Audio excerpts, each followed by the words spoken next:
Libro de Juan, capítulo 15, del versículo 4 al 11. Juan, capítulo 15, versículo 4 al 11. Si lo tiene, puede decir un poderoso amén. Amén. Gloria al Señor. El tema que vamos a compartir en esta mañana se llama Un llamado a permanecer en Jesús. Un llamado a permanecer en Jesús. Dice la palabra del Señor en el libro de Juan, capítulo 15, versículo 4 al 11. Permaneced en mí y yo en vosotros. Como el pámpano no puede llevar fruto por sí mismo si no permanece en la vid, así tampoco vosotros si no permanecéis en mí. Yo soy la vid, vosotros los pámpanos. El que permanece en mí y yo en él, éste lleva mucho fruto, porque separados de mí, nada podéis hacer. El que en mí no permanece será echado fuera como el pámpano y se secará, y los recogen y los echan en el fuego y arden. Si permanecéis en mí y mis palabras permanecen en vosotros, pedid todo lo que queréis y os será hecho. En esto he glorificado a mi Padre, en que llevéis mucho fruto y seáis así mis discípulos. Como el Padre me ha amado, así también yo os he amado. Permaneced en mi amor. Si guardáis mis mandamientos, permanecéis en mi amor. Así como yo he guardado los mandamientos de mi Padre y permanezco en su amor. Estas cosas os he hablado para que mi gozo esté en vosotros y vuestro gozo sea cumplido. Amén. Muy bien, pueden sentarse, mis amados. Un llamado a permanecer en Jesús. Así es el título que le hemos colocado a esta palabra del Señor. Amén. Bien, yo creo que este pasaje, mis amados hermanos, es un pasaje que de una u otra manera ha sido predicado por muchas generaciones. Y honestamente no pretendo ir más allá de lo que el texto dice. Quizás no sea una exposición rimbombante, pero creo que la sencillez de la palabra del Señor puede calar en lo profundo de nuestras almas y producir el fruto por la cual ella es enviada. Así que de manera sencilla vamos a ver tres aspectos que nos dice este pasaje sobre la permanencia en Jesús. Lo primero que vamos a ver es el mandato que se nos da. Hay una orden directa de parte de Dios para nosotros. Ese sería lo primero que vamos a tocar. Lo número dos que vamos a ver es el resultado de permanecer en Jesús. Y número 3 vamos a ver la trágica consecuencia de no permanecer en Jesús. Amén. Así que para los que toman nota, esos son los 3 puntos que vamos a tocar. El mandato que se nos da, el resultado de permanecer en Jesús y la tragedia de no permanecer en Jesús. Así que vamos a ver el primero, el mandato que se nos da. Dice la Biblia en el primer versículo que acabamos de leer, permaneced en mí. Observe que no es una recomendación. No es que Cristo nos está recomendando de, bueno, tú deberías de considerar de repente si tú quieres o puedes permanecer en mí. Hay un mandato directo que se nos da y este mandato es de Cristo mismo para el creyente. Mis amados, es de suma importancia para nosotros entender que se nos da una orden en este pasaje y esa orden es permanecer en Jesús. Sin embargo, la pregunta debería ser, ¿qué es permanecer en Jesús? Porque puede ser que hemos escuchado miles de veces, permanece en Cristo, permanece en Jesús, pero realmente, ¿qué es permanecer en Jesús? Amén. Bueno, mis amados, creo que ahí deberíamos de recurrir a las palabras en el idioma que fueron escritas. Y al menos la palabra permanecer en griego es una palabra que es menó. Y esa palabra, interesantemente, abarca 3 áreas de la vida. Abarca lugar, abarca tiempo y abarca condición. En cuanto al lugar, significa quédate como huésped, alójate, reside, mantén una comunión ininterrumpida. En cuanto a tiempo, dice que alude a continuar siendo, resistir, sobrevivir. Y en cuanto a condición, indica que uno permanece tal como es. Entonces, si leyéramos este pasaje, considerando el significado de estas palabras, diría algo más o menos así el texto. Quédate como un huésped, alójate, reside, mantén una comunión ininterrumpida con Jesús. Sigue resistiendo y sobreviviendo en Jesús y permanece tal como eres en Jesús. Eso es lo que quiere decir permanecer. Entonces, el llamado que se nos hace a nosotros no es una visita casual a nuestro Salvador los días domingos. Lo que se nos está invitando en esta mañana es hacer de Cristo el huésped de nuestras almas. Es un llamado a que podamos respirar Cristo en nuestros empleos, en nuestras casas, en nuestra familia, en la calle, en nuestros pensamientos, en nuestro corazón, que exhale Cristo de nuestras vidas como el huésped principal que domina cada área de nuestras vidas. Así que yo te animo en esta mañana, permanece en Jesús. Mis amados, ese es el llamado más alto y sublime que tenemos como cristianos. Somos llamados a permanecer en Jesús. ¿Cuántos dicen amén? Amén. Amado hermano, ya tú fuiste injertado a la vid, pero es tu responsabilidad seguir permaneciendo cada día junto a Él. Amén. Es tu responsabilidad seguir permaneciendo en Él. Mis amados, Cristo no solo sustenta la vida de sus hijos de tal manera que produce fructíferos pámpanos, sino que también es la fuente y origen de la vida del cristiano. Voy a repetir nuevamente eso.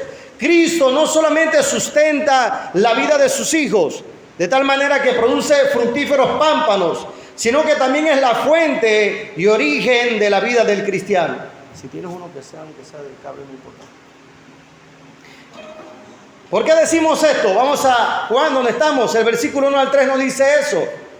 Juan dice: yo soy la vid verdadera y mi Padre es el labrador. Todo pámpano que en mí no lleva fruto lo quitará, y todo aquel que lleva fruto lo limpiará para que lleve más fruto. Ya vosotros estáis limpios por la palabra que yo os he hablado. Entonces, permanecer en Jesús, mi amado hermano, no es sino que otra cosa que interactuar con Él en nuestra vida diaria, tomando en cuenta sus mandamientos revelados ya en su palabra. Eso es permanecer en Jesús. Entonces, permanecer en Jesús, mis amados hermanos, no es un tipo de experiencia mística o de entrar en una especie de trance contemplativo, o esperar que de repente alguien te ponga la mano en la cabeza y que de repente tú caigas. No, eso no se logra de esa manera. Mis amados, nosotros como creyentes no necesitamos visiones para tener una vida espiritual más profunda. Lo que necesitamos es empaparnos en la palabra de Dios, la cual tiene como centro el Señor Jesucristo. Entonces, observa que el llamado es permanecer en una persona. El llamado es permanecer ¿en quién? En Jesús. Ese es el llamado que Dios nos hace a nosotros. Mis amados, y con temor tengo que decir que quizás haya muchos que estén permaneciendo en la iglesia, pero no en Jesús. Aleluya. Con temor tengo que decir que quizás muchos estén permaneciendo dentro de un ministerio, pero no están permaneciendo en Jesús. Quizás puede ser que muchos han entrado por la puerta de la iglesia, pero no han entrado por la puerta que es Cristo Jesús. Existen personas que llevan una aparente vida espiritual, pero lo hacen separado de Cristo. Son el fruto de su esfuerzo personal, de su talento, y no del fruto de la dependencia y la obra sobrenatural de Dios, mis amados hermanos. Y eso es terrible. Mire, peor que no ser cristiano es aparentar ser cristiano. Es lo más terrible que nos puede pasar. Llevar una vida de apariencia externa, ritualista externa, de llegar a la iglesia, pero no entender que la vitalidad de mi cristianismo está asociado directamente a mi permanencia en Cristo. Amén, así es. Mis amados, hemos aprendido a vivir con talentos, buenos programas, estrategias probadas de mercadeo y hasta psicología para ayudar a las personas. Pero hemos dejado de lado nuestra total dependencia de la vida, nuestra dependencia de Cristo. Y nosotros necesitamos unirnos a Cristo, reconocer nuestra necesidad y dependencia de Él. Y a partir de ahí, mis amados, como resultado de estar conectado a esa fuente de vida, un fruto de vida eterna, un fruto duradero que estará en nuestra vida. Mis amados, yo ruego al Señor que esta mañana nos haga ver de una manera más clara quién es Cristo, en nuestras vidas. Mi ruego en esta mañana, mientras oraba al Señor en la mañana, era: Señor, muéstranos a Cristo en su belleza. Que no solamente hayamos creído en Él, sino que se convierta Cristo en algo precioso para nuestras vidas. Tal como dice Pedro, para aquellos que hemos creído, Él es precioso. Y yo no sé si tú estás viendo a la Biblia para ver la belleza que hay en Cristo. Yo no sé si tú estás agarrando tu Biblia para poder descubrir algún rasgo precioso de Él y admirarte. Porque tristemente hoy en día muchos ven la Biblia como un manual de negocios o un manual para X cosa. Pero mis amados hermanos, el centro de la Escritura es Cristo nuestro Señor. ¿Cuántos dicen amén? Una de las señales más claras, mis amados hermanos, de que tú eres salvo, de que tú eres un hijo de Dios, es precisamente tu permanencia en Jesús. Mis amados, de nada nos vale tener dones, talento, una buena reputación ante la sociedad si no estamos permaneciendo en Cristo. De hecho, no podemos dar ningún tipo de fruto si no estamos arraigados y cimentados en Él. Colosenses nos dice eso claramente. Por tanto, de la manera que recibieron a Cristo Jesús como Señor, ahora deben de seguir sus pasos. Arraíguense profundamente en Él y edifiquen toda la vida sobre Él. ¿Lo notaste? Arraiga tu vida en Cristo. Ciméntate en Él, conócelo cada día más a Él. Mi amado hermano, la belleza, la grandeza de nuestro Salvador es tan grande que una vida entera no nos bastaría para conocer todo lo que Él es. Toda la belleza que hay en Él. Pero al menos podemos intentarlo. Mis amados, es imposible dar fruto si no hemos sido injertados en Jesús. Como dice el verso 4, como el pámpano no puede llevar fruto por sí mismo si no permanece en la vid, así tampoco vosotros si no permanecéis en mí. Mi amado hermano, no hay forma de dar fruto sin Jesús. No la hay. Yo no sé si lo notaste. No es que darás un par de frutos de vez en cuando, saldrá un fruto. Es que no puedes dar ningún fruto separado de Él. Lo que nos lleva a nuestro segundo punto, el resultado de permanecer en Jesús. Versículo 7, si permanecéis en mí y mis palabras permanecen en vosotros, pedid todo lo que queréis y os será hecho. Yo soy la vid, vosotros los pámpanos. El que permanece en mí y yo en él, este lleva ¿qué cosa? Mucho fruto. ¿Cuántos quieren dar mucho fruto? Yo quiero estar en esa lista. El versículo 7 nos asegura una gloriosa verdad. Es que si permanecemos en Jesús y en su palabra, deleitándonos en Él, todo lo que pidamos, escucha esto, será hecho. ¿Cuántos dicen amén? Mi amado, qué glorioso es saber que todo lo que pedimos Él lo hará. Sin embargo, mis amados hermanos, esto no significa que Dios nos da en este texto un cheque en blanco para conceder nuestros caprichos y deseos vanos. No, mis amados, esto apunta a ayudarnos a entender que cuando permanecemos en Cristo y en su gloriosa palabra, y a la medida que nos vamos sumergiendo en Él, en su palabra, nuestros deseos, nuestros planes se convierten en los de Él. Y entonces, y solamente entonces, todo lo que pidamos Él nos lo dará. ¿Cuántos dicen amén? Que lógicamente serían los deseos de Dios, como dice el salmista David. Deleítate a sí mismo ¿en quién? En Jehová, y Él concederá las peticiones de tu corazón. Yo pregunto en esta mañana, ¿realmente Dios se ha convertido en eso para nosotros? ¿Realmente Dios se ha convertido en una delicia para tu alma? ¿Realmente Dios se ha convertido en el deleite de tus mañanas? Porque el salmista no dice deleítate en ir a la iglesia, dice deleítate en Jehová. Y es interesante que esa palabra deleite, mis amados hermanos, tiene una connotación muy diferente en el sentido hebreo. Y esa palabra deleítate significa anat. Y anat dice que es la cualidad que tienen los elementos, como el oro, que cuando es metida en calores profundas, es limpiada y purificada. Y después el que tiene esa pieza de oro, después que la ha limpiado, que la ha purificado, después que la encontró sucia en medio del barro, la agarra para sí y comienza a pasarla por un fuego profundo para quitar todas las asperezas que tiene y luego darle la forma que él desea. Entonces el salmista lo que está diciendo es: déjate malear por Dios. Deja que Él te dé la forma que Él desea. Deja que Él quite la impureza de tu alma. Y entonces, y solo entonces, Él concederá los deseos de tu corazón.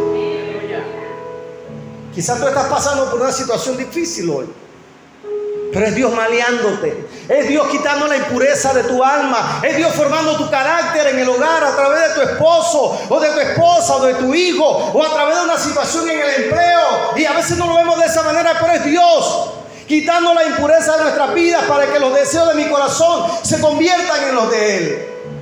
Y esos deseos, créame, mi amado hermano, que el Señor los ha de contestar. Me gusta cómo explica el hermano Miguel Núñez este texto de permanecer en Cristo y dar fruto. Y él dice: una vida de permanencia genuina en Jesús debe traer como resultado oraciones frecuentemente contestadas. Nuevamente, una vida de permanencia genuina en Jesús debe traer como resultado oraciones frecuentemente contestadas. Y una vida sin oración, o una vida de oración frecuentemente no respondida, habla más de mi no permanencia que de lo contrario. Entonces, nuestras oraciones son contestadas, según el pasaje, a la medida en que yo permanezco más en Cristo Jesús. A la medida en que más me apego a Él, los deseos de mi corazón que ya han sido moldeados, Él los ha de contestar. Nuestras oraciones contestadas por Dios están íntimamente relacionadas a nuestra permanencia en Cristo Jesús. Otro de los beneficios de permanecer en Jesús lo vemos en el versículo 5, cuando Él dice: yo soy la vid, vosotros los pámpanos, el que permanece en mí, yo en Él, este lleva mucho fruto. Entonces, qué bendición, mi amado, saber que permaneciendo en Jesús podemos llevar no unos pocos frutos o eventualmente dar frutos. Es que llevaremos, ¿cuántos frutos? Muchos frutos. Pero nuevamente debemos de indagar en el pasado y preguntar realmente qué son los frutos. ¿A qué frutos son los que alude nuestro Señor Jesucristo? ¿Qué tipo de frutos son ellos? Mi amado, fruto aquí en este pasaje no son dones. Aquí fruto no son talentos ni habilidades. No, mis amados, los frutos aquí hablan del carácter de Cristo manifestado en nuestra vida diaria. Nuevamente, Jesús dijo: si permanecemos en Él, podemos llevar fruto. Pero fruto aquí no son dones, no son talentos, no son habilidades. Los frutos aquí en este pasaje hablan del carácter de Cristo manifestado en mi vida diaria. Y usted dirá: ¿pero por qué usted dice eso? Pues porque la misma Biblia lo explica así. Te lo compruebo rápidamente con la Escritura. ¿Sabe, mi hermano? Hay mucha gente con dones dentro de nuestras iglesias, pero con poco fruto. Así es. Tenemos gente que canta como ángeles, pero viven como diablos. Amén. No lo digo por nadie aquí, bueno, pues estoy hablando de manera general. Hay gente que predica como ángeles, pero viven como diablos. En una ocasión, hace siglos atrás, cuenta la historia que había un predicador en el altar predicando de una manera impresionante, y la gente se levantaba y aplaudía, y era una cosa impresionante. Y la esposa estaba sentada ahí al lado de unos hermanos, y un hermano dijo: wow, hermana, qué tremendo tener a su esposa ahí todos los días en casa. Y él decía: pero es que ese hombre que está predicando no es el mismo que está en la casa. Ojalá nunca se bajara del altar. Wow. Misericordia. ¿Sabe quién puede medir bien tus frutos? Tu esposa, tu esposo, tus hijos. Aleluya. Habla, papá. Porque aquí, amados hermanos, todos parecemos ángeles. ¿Usted no está viendo las alas que tengo aquí en la espalda? No, todavía no la ven. Todavía tiene que ser más espiritual. Pero ay, mi amado hermano, qué difícil es vivir la vida cristiana separado de nuestra permanencia en Jesús. Por eso en esta mañana el llamado es: apégate a Cristo, búscalo a Él, sé huésped tú con Él, métete en tu cámara secreta y conócelo. Estamos Estamos tristemente viviendo una época en la cristiandad donde se realzan los dones y no el carácter cristiano. Y eso es peligroso. Voy a repetir nuevamente. Estamos en una época donde se realzan los dones, pero no se le hace evidencia al carácter y a la madurez cristiana. Y Jesús dijo, mis amados hermanos, en uno de los pasajes más terribles del Nuevo Testamento, uno de esos pasajes que deberían de hacernos temblar con un temor reverente, es Mateo 7, 21 al 22. Cuando el Señor dice: no todo el que me dice Señor, Señor, entrará en el reino de los cielos, sino el que hace la voluntad de mi Padre que está en los cielos. Mi amado, lo terrible de este pasaje no es que dice que algunos, pocos, dice muchos. Aleluya, habla, papá. Muchos me dirán en aquel día: Señor, Señor, ¿no profetizamos en tu nombre? Y en tu nombre echamos fuera demonios, y en tu nombre hicimos muchos milagros. Y entonces yo le declararé: nunca. No dice que lo conocieron y después se perdieron. Dice: nunca los conocí a ustedes. Apártense de mí, hacedores de maldad. Wow. ¿Sabe, mi amado hermano? Si hubo una iglesia que tuvo manifestaciones de todos los dones, fue la iglesia de Corinto en la Biblia. Usted lo puede leer. Hermano, ahí hablaban lengua, profetizaban, echaban fuera demonios. Eso, hermano, un despliegue de poder, de dones. Sin embargo, era la iglesia más carnal que puede verse en las Escrituras. Había inmoralidad, divisiones, pleito y muchas cosas más. Por eso notarás que Pablo termina su segunda carta haciéndole un llamado de atención a ellos. En su capítulo 13, versículo 5, después de hablarles a ellos, le dice: examínense a ustedes mismos si están en la fe. Pablo, pero ¿cómo vas a decir que si estoy en la fe si yo profetizo en la iglesia? ¿Cómo tú me vas a decir a mí que me examine si yo he sacado 100 demonios?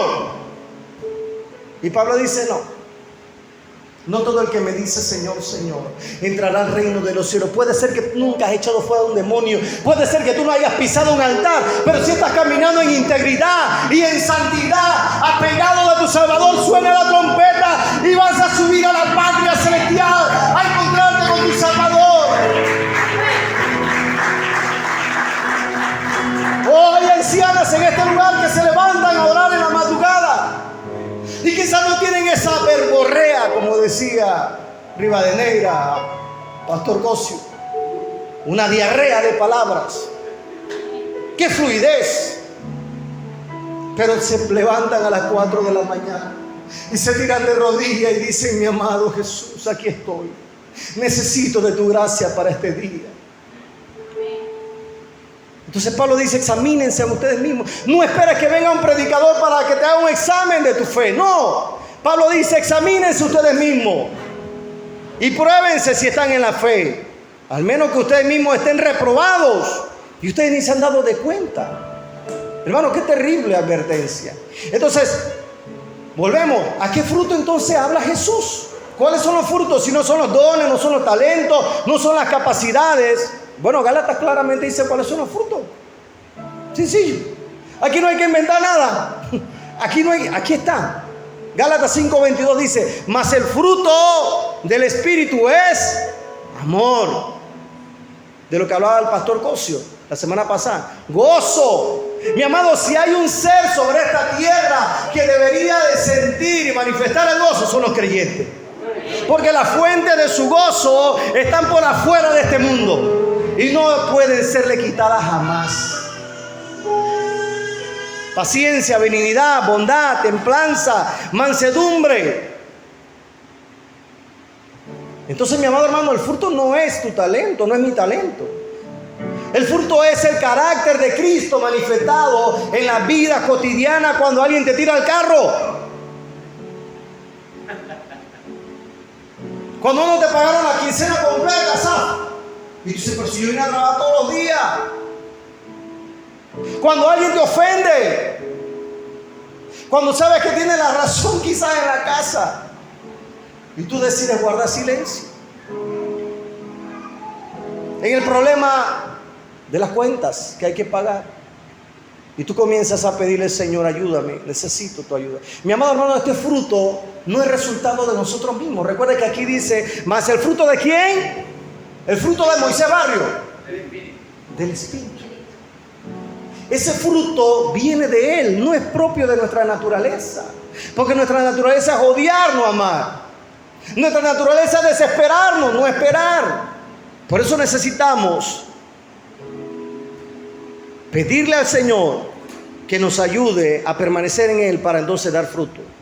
Primera de Juan dice, en esto sabemos que le conocemos si guardamos sus mandamientos. El que dice yo le conozco y no guarda sus mandamientos, el tal es mentiroso y la verdad no está en él. Pero el que guarda su palabra, en esta verdaderamente mora el amor de Dios y se ha perfeccionado. El que dice que permanece en Él, debe de andar como Él andó. Hermano, el estándar es alto. El que dice que permanece en Él, debe andar como Cristo. ¿Usted sabe por qué a los cristianos le llamaron cristianos? Precisamente porque los que decían, aunque lo decían de burla, decían que eran pequeños Cristos. Eran copias de Cristo. Era un Cristito aquí, otro Cristito allá, mi amado hermano, que la gente pueda ver en nosotros a Cristo cada vez más formado y que crezca Él en nosotros y nosotros podamos menguar. Pero lo tercero que vamos a ver es la tragedia de no permanecer en Jesús. Dígale a la persona que tiene a su lado, la tragedia de no permanecer en Jesús.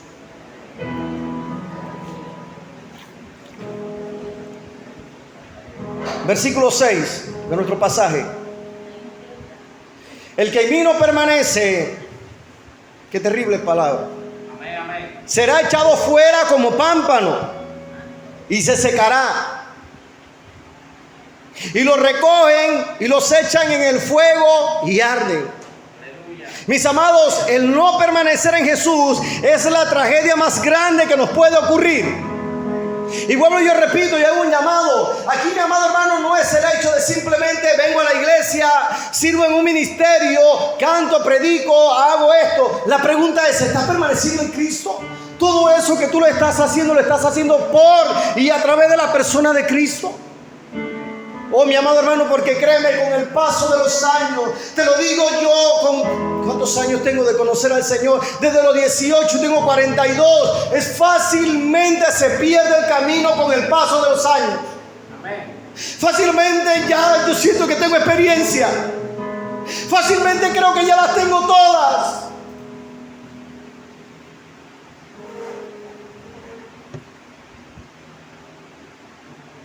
¿Sabe? Yo cada vez que subo a predicar,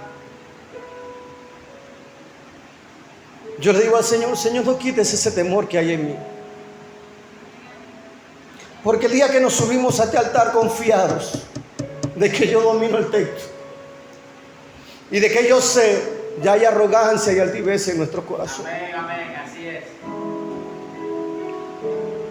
Entonces, mis amados hermanos, la tragedia más grande que nos puede ocurrir es eso. Hay muchos que han iniciado esta carrera sin estar injertados en Cristo. Son ese tipo de personas que han hecho una profesión de fe externa. Han repetido una oración. Han llenado una tarjeta, pero no han sido injertados en Cristo. Y eso es terrible, eso es peligroso. Solo de labios hacia afuera, pero sin un cambio real, producido por el nuevo nacimiento. Por eso es que la salvación es el milagro más glorioso que existe en esta tierra. Que un pecador como yo, de esta masa totalmente corrupta, sea salvado por Dios. Es un milagro más grandioso que la creación, porque de la creación Dios la hace de una materia que todavía no existe. Y Él crea. Pero en cuanto a mi salvación, Él agarró este pedazo de masa corrupta y la cambió para su gloria. Te cambió para su gloria. Entonces hay gente que ha hecho profesión externa sin un cambio en el corazón. Hay muchos que llegan a nuestras iglesias porque simpatizan con lo que se hace en la iglesia. Hay muchos que llegan a la iglesia porque ven en ello un escape al mundo externo y de repente dicen, yo puedo refugiarme aquí en la iglesia y usar mi talento y cantar al Señor. Pero la pregunta no es si estás haciendo algo, la pregunta es si has sido injertado en Jesús. Amén, así Y saben, de ese tipo de gente habló Juan en su carta, capítulo 2, versículo 19.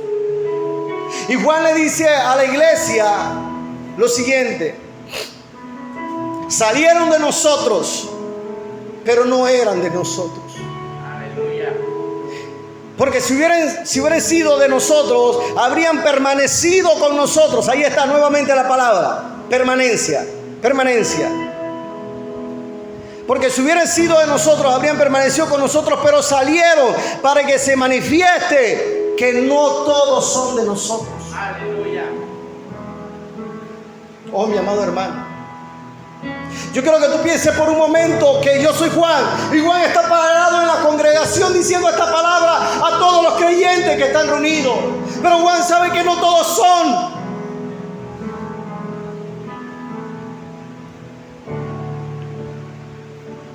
Juan sabe que no todos son. La Nueva Traducción Viviente de este versículo dice: esas personas salieron de nuestras iglesias, pero en realidad nunca fueron parte de nosotros. De haber sido así, se habrían quedado con nosotros. Al irse, demostraron que no eran parte de nosotros. ¡Wow! Mis amados, es triste y doloroso haber probado algo de Dios, pero no comer de Cristo cada día. Muchos han visto algo de luz, pero no caminan en esa luz. Tal como nos dice Hebreos 6, del 4 al 6. Este grupo de gente que estaba dentro de la iglesia de Cristo, fueron iluminados y probaron del don celestial. Es como que usted va a un supermercado y usted ve unas damas allí bien elegantes, allí paradas con un mueblecito ahí. ¿Y usted qué hace? Usted prueba, usted le gusta, usted no tiene ningún compromiso con ese producto, usted simplemente lo probó. Bueno, Hebreos dice que hay gente que ha llegado a nuestras iglesias así, han probado algo de Dios y fueron partícipes del Espíritu Santo porque vieron manifestaciones de Él en medio de la iglesia. Gustaron de la buena palabra de Dios, simpatizaron, dijeron amén, aleluya, gloria a Dios, hasta se estremecían. Y de los poderes del siglo venidero, pero aún así no permanecieron pegados en la vida. Mi amado, se puede permanecer en la iglesia o en el ministerio por año y no permanecer en Jesús. Aleluya. Se lo digo yo que nací prácticamente en la iglesia. Mamá nos llevaba a la iglesia desde que yo tengo uso de razón. Hasta los 18 años sabía textos bíblicos. Cuando la maestra preguntaba, yo respondía. Yo era buen estudiante en la escuela dominical, pero no había nacido de nuevo. Mi amado, no tomes por sentado de que tus hijos son cristianos simplemente porque los traes a la escuela dominical. No tomes por sentado que eres cristiano porque te has sentado en una banca en la iglesia por años. Examina tu profesión de fe. Vigila tu alma. Y en la Biblia hay más o menos varios ejemplos, pero yo quisiera que viéramos 3 rápidamente porque el tiempo se nos ha ido. En la Escritura hay al menos 3 ejemplos de personas que no permanecieron en Jesús. Y vamos a ver el primero. El primero tenía 3 años y medio en el ministerio, Asaf. Era el tesorero del ministerio de Jesús. El hombre, al parecer, estaba en medio de los otros discípulos. ¿Sabe quién es, no? Judas, tesorero de Jesús. Sin embargo, nunca fue injertado en la vid, nunca dio frutos. Dice la Biblia claramente que era ladrón, porque sustraía de la bolsa. ¡Wow! ¿Y terminó qué? Traicionando a Jesús. Oh, mis amados, esto debe estremecer nuestra profesión de fe. Esto debe de alertarnos a nosotros. Otro ejemplo que vemos en la Escritura es Nicodemo. Él era el principal de los judíos. Era uno que siempre estaba en la sinagoga. Oye, no era simplemente alguien que asistía. Judas asistía y permanecía en el ministerio, pero Nicodemo enseñaba la ley de Dios.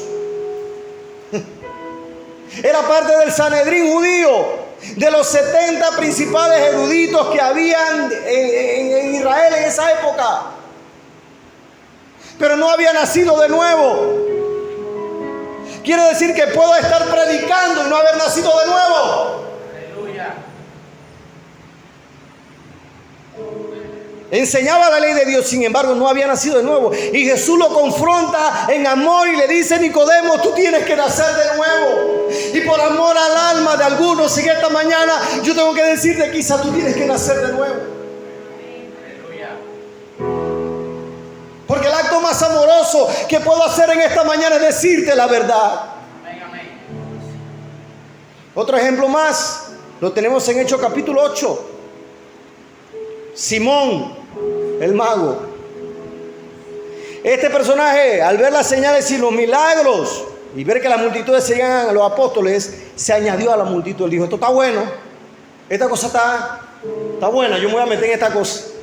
Aparentemente creyó, y hasta se bautizó y caminó un tiempo con los discípulos. Sin embargo, no era parte de la vid que es Cristo, porque un día que hizo, reveló lo dañado y lo pervertido que estaba su corazón. Cuando vio Simón que por la imposición de las manos de los apóstoles se daba el Espíritu Santo, les ofreció dinero, diciendo: denme también a mí este poder para que cualquiera a quien yo impusiese las manos reciba el Espíritu Santo. Entonces Pedro le dijo: tu dinero perezca contigo, porque has pensado que el don de Dios se obtiene con dinero. No tienes tu parte ni suerte en este asunto, porque tu corazón no es recto delante de Dios.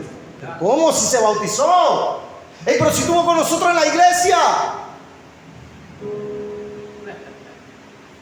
¿Cómo así? Y Pedro le dice: arrepiéntete pues de esta maldad y ruega a Dios si quizás te sea perdonado el pensamiento de tu corazón, porque en hiel de amargura y en prisión de maldad veo que estás. Wow. Pedro, ¿qué hizo? Confrontó a Simón, porque no estaba dando fruto de su permanencia en Jesús. Mi hermano, poco se sabe después de lo que sucedió con Simón, el mago, excepto por una tradición judía que nos dice que Simón abandonó la fe, no permaneció y fundó su propio culto, que era una mezcla entre magia, cristianismo y adoración. ¿Qué le parece? Porque nunca permaneció en Jesús. Mi amado hermano, yo creo que te pongas de pie en esta mañana. Póngase de pie. Mi amado hermano, qué terrible, escucha, qué terrible es que alguien se vaya al infierno desde un bar, desde una cantina. Eso es terrible. O desde un prostíbulo, un burdel. Eso es terrible. O de un casino, mi amado hermano. Pero hay algo peor que eso, y es irse al infierno desde las bancas de una iglesia. Aleluya. Habla, papá.